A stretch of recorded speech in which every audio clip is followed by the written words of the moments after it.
It's time for another Outlandish podcast. Hello, ladies. Good afternoon. Oh my goodness. I'm Heather, Jodi's here, Tracy, and Julie, and we have so much to talk about. If you were tuning in to this podcast right now in hopes that we would talk about the parade and the party at Sony Hall in New York City for Tartan Week, we are going to do that, but on a separate podcast. So keep scrolling and find it for sure, because we've got a lot to talk about there. But we want to focus this podcast specifically on season 8, episode 5, Blessed are the Merciful. And there's a lot to get to. And let's say up front that we're going to end this with talking about Ian and his new acquisition, so to speak. But first, why don't we start with the Cunningham story, because that's how the episode starts, where we pick off or pick up from last time, where Cunningham is now in Claire and Jamie's home, realizing that he is paralyzed. So he's obviously angry and not understanding everything. But I thought it was, with Claire coming to visit him and then Jamie coming to visit him while he's lying there and not able to move. I kind of like that they had two separate scenes where it wasn't like Jamie and Claire against Cunningham. They each had a chance to have their little thing with him. What did you guys think? Yeah, I mean, I thought it was really well done. And again, I still, it's hard for me to get past the let's take care of this person that just tried to kill me. But the humanity of it is, I mean, he's obviously injured. He can't even get off the table.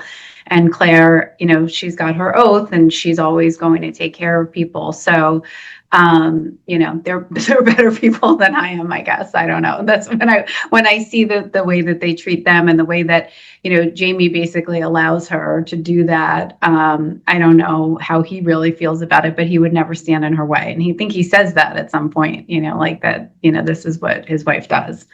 I felt like, for Cunningham, he should have been a little more gracious. I felt like, I get it. Like, you've just found out that you're never going to walk again, but they literally could have let you die.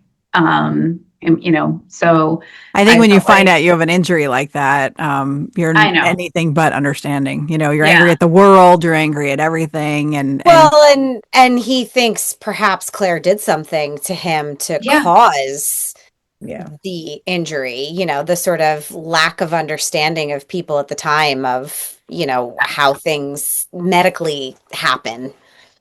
Yeah. But just given the circumstances, it's not like his people taking care of him, like the people that were on his side. It's like, these are the people you were trying to harm.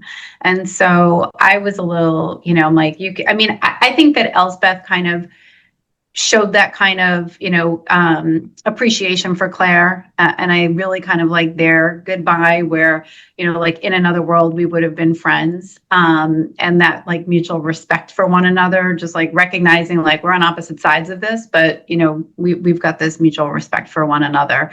But I was kind of glad to see him go. But I really hope this is not one of those things where it comes to bite them in the ass again, where they let someone leave and live and then 100 more people come, this Ferguson guy's still out there. He's Cunningham's commander.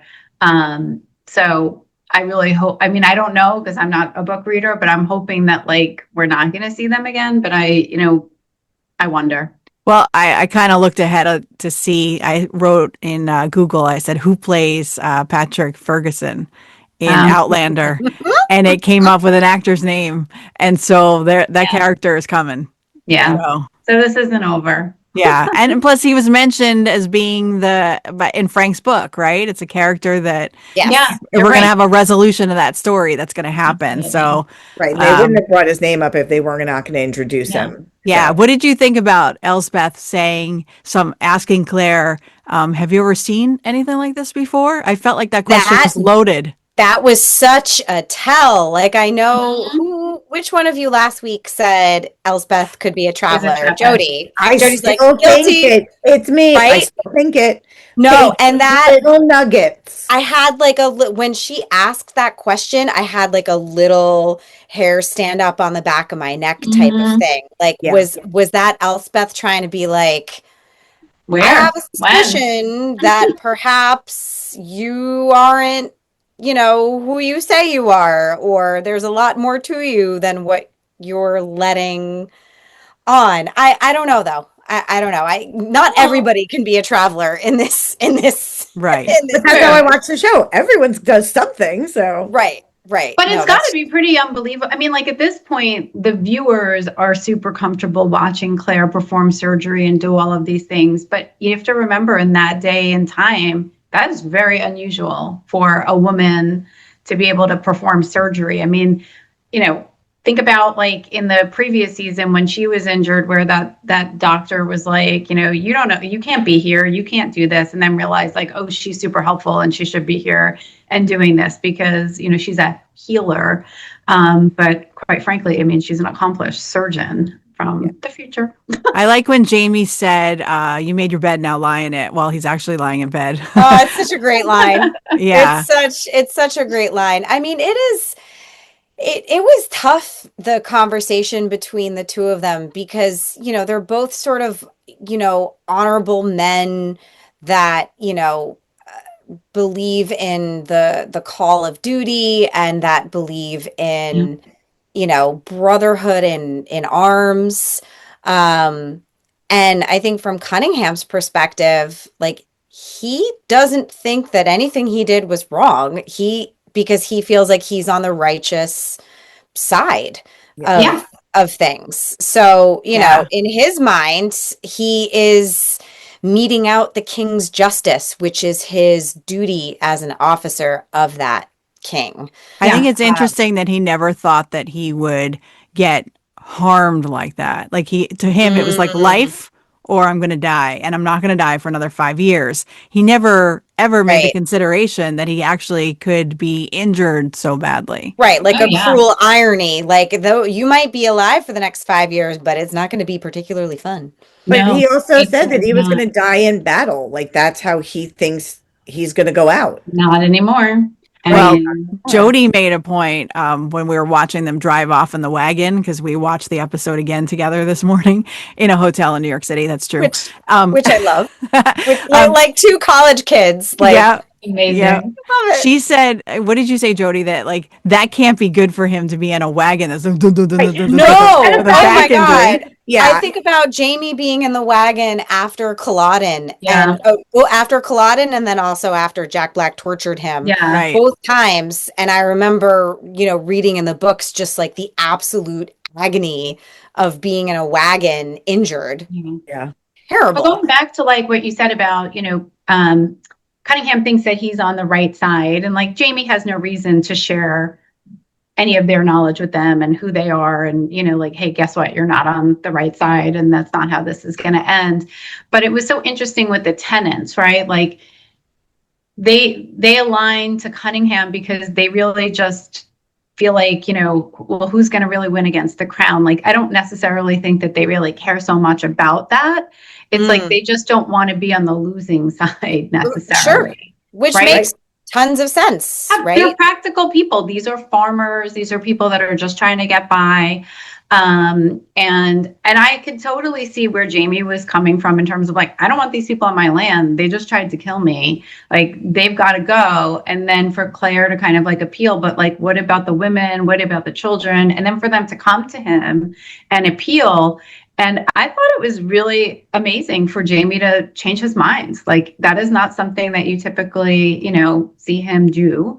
But originally, he doesn't change his mind. He doesn't. Him. He lets them stay, but he gives it to the women, right? Like, no. But originally, when they come to the porch, he says, no. You've got to go. Then he has that revelation when he goes out onto the porch and he sees all the women working, like from his family, and then he has like that change of heart. So Diana mentioned that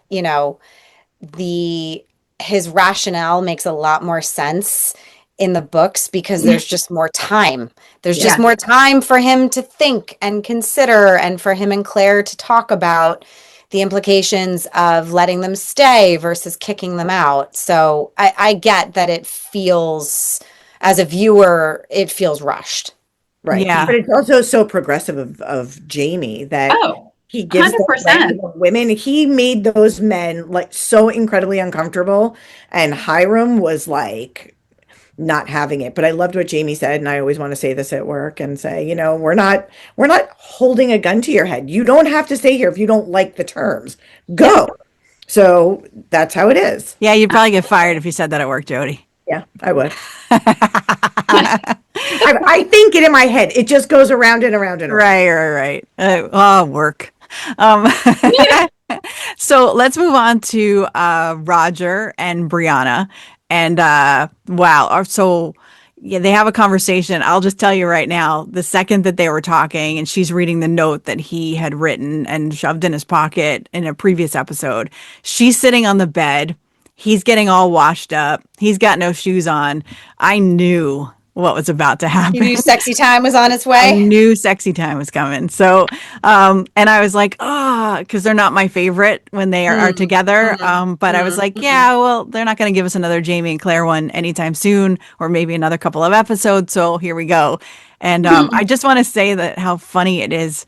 I think every sex scene in Outlander has someone slow-mo pulling the strings, or like undoing the outfit. Oh, yeah. It's I wonder if we splice them all together, it's always the soft untying. It's in the front or it's in the back. Yeah. Like this time it was in the back, so it made me laugh. I'm like, I wonder how many times they've actually they're like, you have to include an untying scene. Well, it's very provocative, and I guess so. Yeah. The anticipation, I guess. Exactly. But all right, before we get though into the sexy time, ladies, come on, let's be classy here before we devolve. I'm being completely facetious. I loved the whole conversation that Briana and Roger had. It goes along with, I think, one of the big themes of the books, and certainly one of the big themes of this season is like, what can you predict? What can you change? What decisions do you make based upon your circumstances? And is that fate? Is it choice? Has it been preordained? Because Jamie and Roger in the books have a lot of conversations about the differences between Catholics and Presbyterians, about like who thinks something is just sort of God's will and preordained, and who thinks that there's a little bit more free will, you know, in the picture. So, you know, Cunningham thinking, you know, okay, well, I have 5 years, so I'm infallible for the next 5 years because it's sort of been preordained. But, you know, hey, shit happens. So things that you don't think are going to happen in the way that you've predicted, it doesn't actually turn out that way. So anyway, I love these intertwining themes in the show. And I just think Roger's, I mean, it's essentially a monologue, is just so incredibly beautiful about how he feels like he's come to his purpose in life, to minister, and that it's, you know, not having a rifle or a sword in his hand, but, you know, scripture. Yeah. No, I absolutely agree with that. And I actually felt like, you know, obviously the Ian Rachel story is very prominent in this episode, but I really, really like the Roger storyline the most for me, because I feel like it's leading the main storyline of the show. Like when Roger talks about, you know, coming to this revelation that he went back in time to save his father and sending his father back to the future, and then his father then saving him, and understanding that, you know, with that line that he says to Briana, like, you know, we were meant to be here. Like, it's not by chance. Like, all of this is kind of on purpose. And to your point, you know, like, I mean, Diana, I think, is a practicing Catholic. Yes. Right. And so, yes. I'm sure that heavily influences these stories is her own faith. And I think that, for Roger, it's like it all kind of comes together. It's like none of this is by chance. Like, we're supposed to be here. Like, this is not accidental. And so I think that that's going to be a pretty big thing with all of them in terms of the time travel. And it makes you think a little bit about what Frank really knew in terms of, like, I mean, if he's the one that originally sent Roger's father on that mission, how much did he know about time travel? And did he know that Claire and Briana would definitely be back in the past also? Because he's a historian, right? So I don't know. It just made me think a lot about those aspects of the story. Plus, we're also confirming that it was a vision that Roger did see it. It wasn't just for the viewer at home, too. Right. It was nice that they explained that in this episode. Yeah. Yeah. And that's, I mean, we've sort of been hinting at it over the past couple of weeks, but I haven't wanted to fully come out and say it because it is such a huge moment.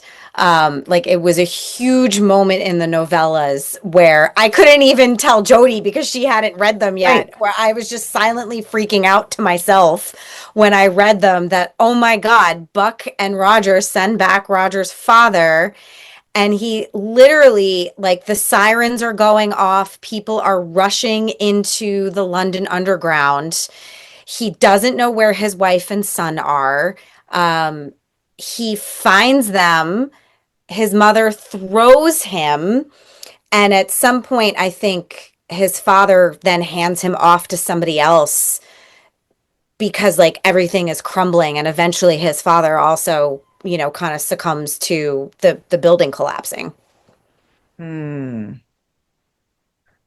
back to the bed story for Briana and Roger. I mean, should we take a vote? Like, do we like seeing them in this way or not? Like, I'm in the camp of, like, not really. Thumbs up or thumbs down, quick.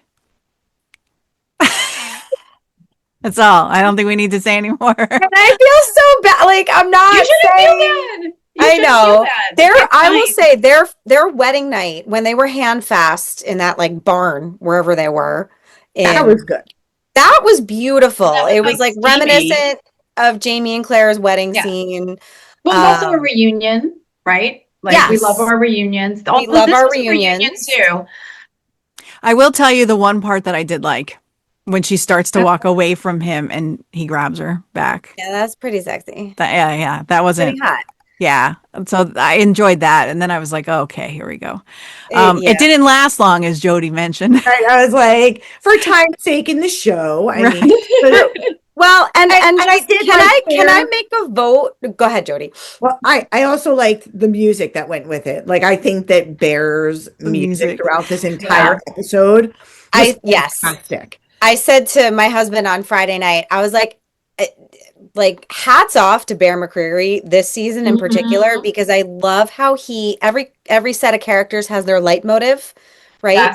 Yes. Right, for the music nerds out there, their own, theme that is theirs. And Bear, there's the Ridge music, there's the Happy Ridge music, which I thought was sort of poorly timed, where it was like, "Yay, you can all stay," and like then the Happy Ridge music came on, and I was like, "No, this isn't that happy yet."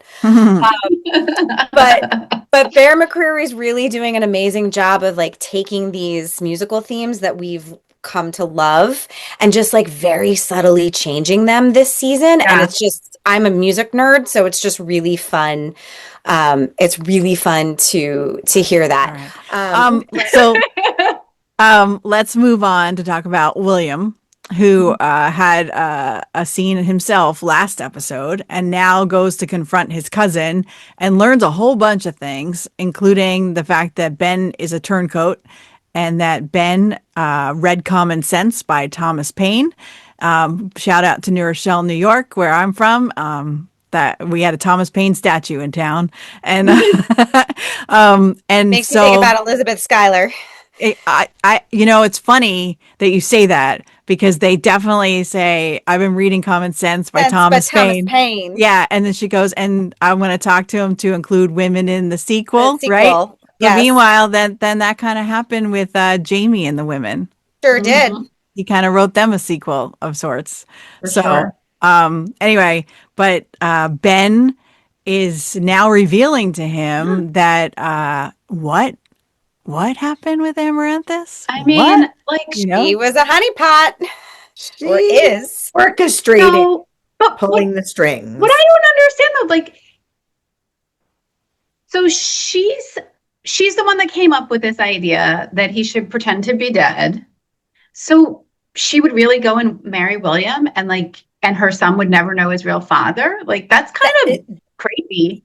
Yeah. Except that I don't think that was in the plan for Ben, because he was like, wait a minute, you're doing what with my wife? Like, well, unless, I mean, I don't really, the whole thing was kind of crazy. I mean, I get where he's coming from, that his father would probably prefer him to be dead than to be on the side of the rebels. I mean, his father is a very senior in the British military, right? We get the sense. So I just feel like to put your family through that is pretty ballsy, but I don't know. I mean, maybe she told him that she would meet up with him, but maybe she changed her mind. I don't know what her deal is, but I mean, maybe when he acted surprised that William had comforted Amaranthus, maybe he wasn't surprised. Maybe he acted surprised. I mean, so that he could go and lock up his cousin and start, because maybe he was afraid that William would walk away and rat him out. So this way he forced himself into having a fight with William and then having him taken away as a traitor. I guess, I mean, it just reminded me so much of the Jamie Lord John situation, right? Where, again, Lord John thinks that Jamie's dead. He is with Claire. Jamie comes back, and then, Jamie basically beats him to a pulp, and then he becomes a prisoner. It's pretty much like William is having like the same experience that John had, which is pretty unfortunate because he wasn't really doing anything wrong. Yeah, but I think in that case, they really both thought that he was dead versus Amaranthus, who knows that her husband is alive somewhere. So she's a little devious. Like, she 100% is orchestrating something. And again, book reader. But now it makes more sense as to why she didn't really seem all that sad, and she was very quick to move on because she knows he's not dead. When she was like, "Oh yeah, these little things in his drawer, this is all of his stuff," and then she just like shuts it, like, what? No big deal. And we see in the upcoming episode that there's glasses flying and things like that. Yeah. And we had our own little episode of that this weekend, but we'll get into that in the other podcast.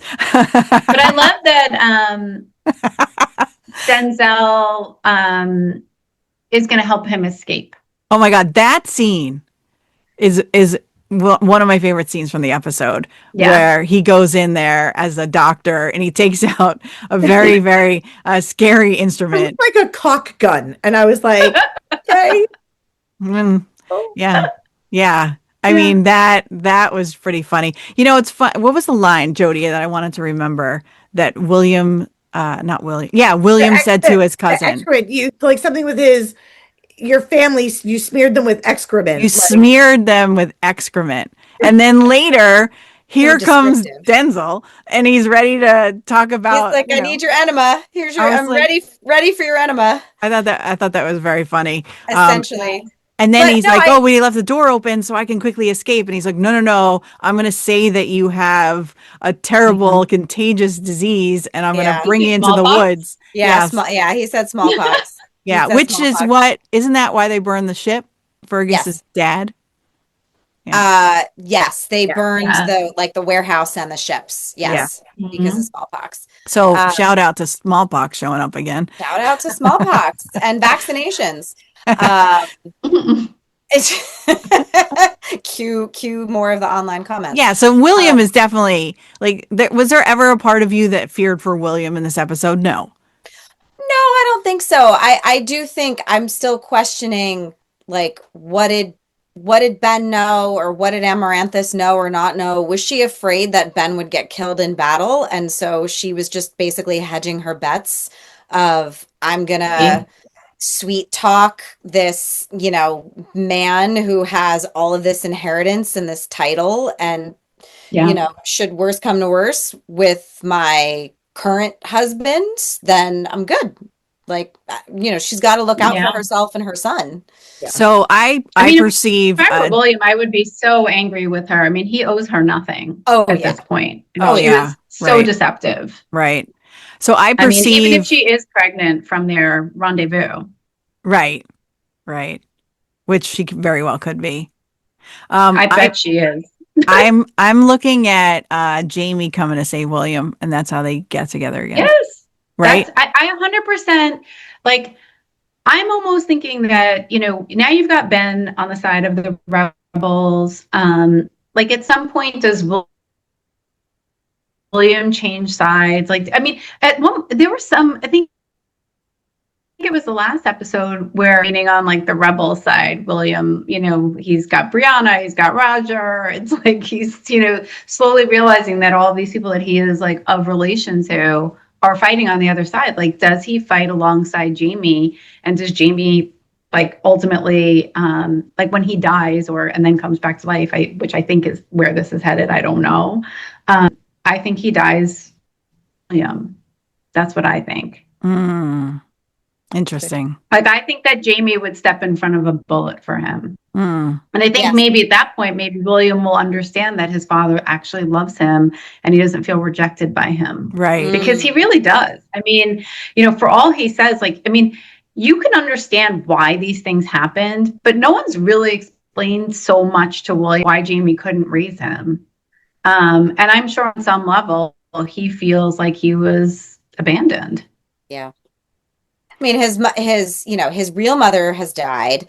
His, woman that he's only ever known to be his mother dies. It's also he has been abandoned quite a bit by parental figures and lied to consistently. Yeah. Yes. Yeah. All right. So let's move on to I hope that storyline goes. Let's move on to our last story that we're saving for last, which is about Ian and Rachel having their adventure heading to New York. I was wondering where in New York they were, so I did a little deep dive of where the Mohawk would be in New York, and that is in the upstate Albany, Schenectady area. Just out of curiosity. Yeah, it's like they're going to Woodstock or something. And with a newborn. Right. Yeah. Yeah. But everything's fine. They talk about Shadow Lake. I looked that up as well. It turns out that that's not a real thing, but they encounter another Mohawk that Ian knows, and he talks to them a little bit, and then they end up at this house that is owned by, or at least inhabited by, who I've come to believe is Joseph and Catherine, who those are their English names, and they're based on real people, and they have a lot of power, and they're very important in the Revolutionary War. And so here they are in charge of putting Ian back in touch with Emily. And I mean, I said he can't leave there without ever seeing his son, or at least Emily, and finding out what happened to them. So I knew that the story would continue throughout the episode. So was it your favorite part of this episode? Yeah, it was very awkward. It was definitely a very awkward. It was so rushed, unfortunately. It's like, you can't see him. Okay, now you can. Okay, now he's going to live with you forever. Like, it was. And here's Rollo's grandson. And here's Rollo's grandsire. Like, hooray. Again, cue Happy Ridge music. Ian's lost so much. And I was so happy for him that, like, he can have this relationship with his son. He can get to raise his son for some period of time. And, and we all know how his, the close relationship he had with Rollo. And to find out that Rollo had, children or grandchildren. I mean, this was like his grandchild or, whatever, both. But right. So it's like, not only does he come and he sees that they're alive and well, he gets to leave with like his son and a descendant of Rollo. I was pretty happy for him. And I feel like Rachel kind of deserved a little bit of happiness there, too. I felt like, she's really putting herself out there. I mean, and she was, given that she's a Quaker, she's like, I'm still human, right? Like, I'm still a woman. Jealousy that I never expected. Her speech to the Native American leader was like, I don't know, it was like marriage therapy. Mm-hmm. She was like, I have these conflicting feelings and I'm not proud of some of them and I have to sit with that. I'm like, damn, girl. Like, but I thought that she played it really well too. Like, yeah. 2 episodes, the look of like despair on her face. Like, what if he leaves me and goes back to Emily? Right. Like, she doesn't know. I thought that Izzy played it really, really, really well. And I loved watching. I thought they both did an amazing job with that. I mean, especially her. I just think that, because for him, it's like, he's there. He's like, yeah, this is a woman I love. This is a woman that I married. This is my child that, like, even though I haven't seen him in a long time, like, I obviously care very much. But for Rachel to go along on this as his new wife, like, that's a tough spot to be in. And she really supported him in such an amazing way. It was beautiful. I had seen the clip of the very first conversation that they had when they were talking about Shadow Lake. And I called it the Real Housewives of Outlander. Like, this is a real, really like a good woman, and then to see she kind of like, she got jealous, more and more jealous as the episode went on. And then I think was probably really thrilled with the outcome that Emily was going to hand over a child and a puppy and say, see you later. And exit stage left. Yeah, it seemed to work out for her, for sure.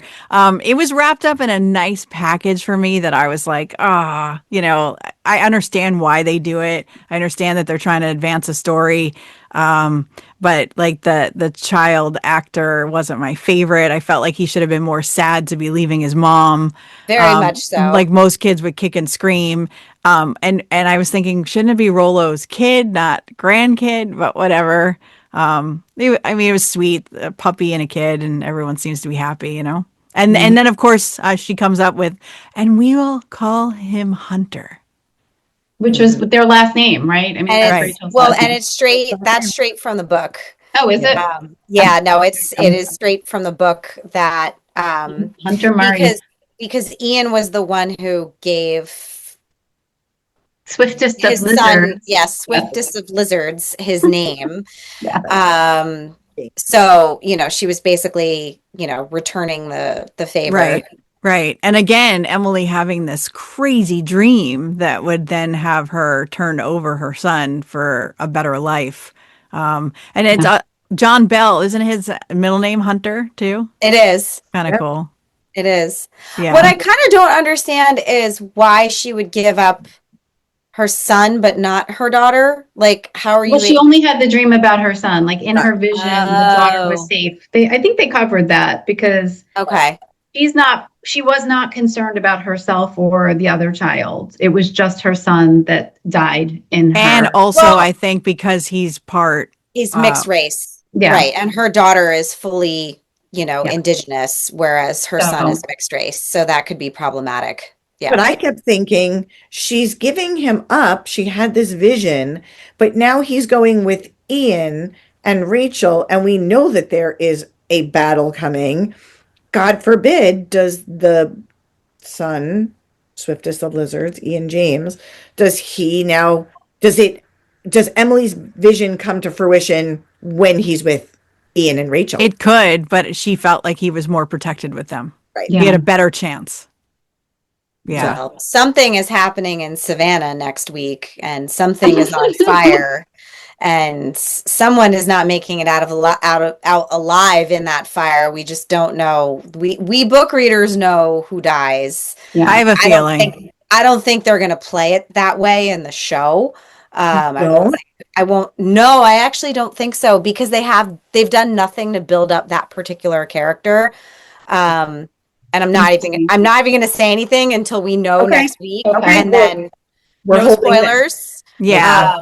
And then we can rehash it next week, depending on who actually dies. Yes. Okay. Fair. Yeah. I'm not looking forward to it though. No. in any way. It's a big ick. Anyone to die, it's gonna be a heartbreaker. Yeah, it's gonna be really tough. And a to fire, but like, they've been building up to something happening with them anyway, with the rock being thrown through the window. Yes, exactly. When Roger and Briana were there. The one thing that I don't think that we talked about here was Jamie still hearing Frank's voice. So not my favorite, but it leads me to believe that they're going to explain that way more. So I think it's just in his head. It's just he's hearing Blackjack's voice. He's hearing Frank as Blackjack. Yeah. Like the intonation is like the way that Tobias Menzies is delivering those lines is he's delivering them as Blackjack. That's how I hear it.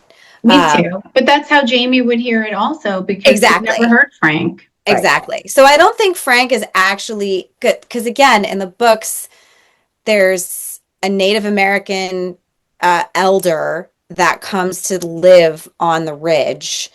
And he actually has a romantic interest with Jenny Fraser, who is unfortunately not in the show right now. And he's the one who tells Jenny and Jenny tells Jamie, there's a man walking behind you that wears glasses and a top hat. So it's like Frank's spirit is sort of haunting Jamie. So that's the way they're playing it in the show. And either that or the Monopoly man's following him. Or one or the other. You're punchy today, Heather. I love it. I love time will tell. Yeah, exactly. But I think it's either I don't think he's hearing voices. I just think it's like those are his thoughts. Like it's just his thoughts, and it's these are nefarious thoughts that he has. I feel like we're gonna get an explanation. So yeah. Oh my god! They don't have that many episodes left for all of these explanations. I know. And I think that I've seen this online. Like I feel like people feel like we're running out of time. We are, which is appropriate. We have 4 more hours. It's appropriate for a show where if you're running out of time, maybe you just jump through the stones and start it all over again.